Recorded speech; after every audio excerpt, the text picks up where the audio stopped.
এক আবাসনকে কেন্দ্র করে চাঞ্চল্যকর অভিযোগ এক উচ্চপদস্থ পুলিশ আধিকারিকের বিরুদ্ধে। দক্ষিণ চব্বিশ পরগনার গড়িয়ার মহামায়াতলার এক আবাসনের ঘটনা। অভিযোগ, তার নামে একটি ফ্ল্যাট লিখে দেওয়ার দাবিতে নিরাপত্তা রক্ষীকে সঙ্গে করে হাজির হন শান্তি দাস নামে ওই আধিকারিক। আবাসনের কর্মীরা প্রশ্ন করতেই পরিস্থিতি উত্তপ্ত হয়ে ওঠে। অভিযোগ, এরপরই আবাসনের দুই কর্মী অর্ক জানা ও অভিজিৎ প্রধানকে মারধর করা হয়। পরে পুলিশ ডেকে ওই দুই কর্মীকে নরেন্দ্রপুর থানায় নিয়ে যাওয়া হয়। আক্রান্তদের দাবি, থানার মধ্যেই তাদের মারধর করা হয়। সূত্রের খবর, থানায় উপস্থিত কয়েকজন পুলিশ কর্মী ওই আধিকারিককে বিরত রাখার চেষ্টা করেন। ঘটনার সময় নরেন্দ্রপুর থানার ভারপ্রাপ্ত আধিকারিক প্রসেনজিৎ বিষ্ণু উপস্থিত ছিলেন না বলেই জানা গিয়েছে। আবাসনের সিসিটিভি ফুটেজও ওই পুলিশ আধিকারিকের কাছে প্রবেশ ও বেরিয়ে যাবার দৃশ্য ধরা পড়েছে বলে দাবি। নরেন্দ্রপুর থানায় অভিযোগ দায়ের করা হয়েছে বলে জানিয়েছেন আক্রান্ত অর্ক জানা।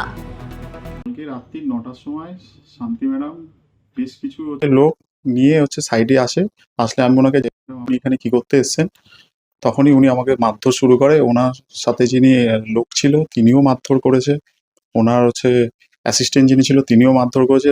ওখান থেকে মারধর করে আমাকে থানায় নিয়ে যায়, থানায় নিয়ে গিয়ে ওখানেও মারধর করে, রুল, ঘুষি, লাথি, কিল, চর সবই মারে। ওখানে নরেন্দ্রপুর থানার অফিসাররা বাধা দিতে গেলে উনি ওনাদের কথাও শোনে না কোনোভাবে। অভিযোগ করেছি, মেডিকেলও করা আছে, সব জমা দেওয়া আছে।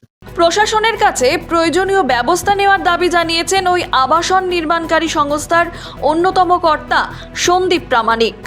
এক পুলিশ পদাধিকারী নাম শান্তি দাস, উনি হঠাৎ করে রাতের বেলায় আমাদের প্রজেক্টে ঢোকেন বেশ কিছু আনুষঙ্গিক লোকজন নিয়ে, এবং সেখানে উপস্থিত আমাদের কোম্পানির দুজন ছিলেন যারা ওনাকে জিজ্ঞাসা করেন কী জন্য উনি ঢুকেছেন।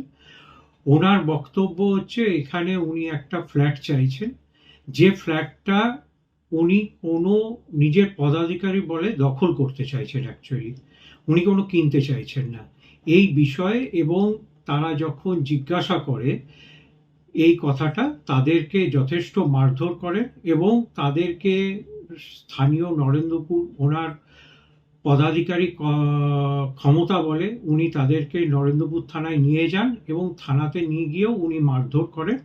তার পরিপ্রেক্ষিতে আমরা থানায় এই বিষয়ে ওনার বিরুদ্ধে আমরা অভিযোগ দায়ের করেছি। এ বিষয়ে শান্তি দেবীর সঙ্গে যোগাযোগ করা হলে তিনি কিছুই জানাননি।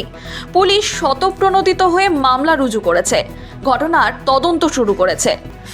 দক্ষিণ চব্বিশ পরগনা গড়িয়া থেকে শশাঙ্ক মণ্ডলের রিপোর্ট, হিন্দুস্তান নিউজ পয়েন্ট।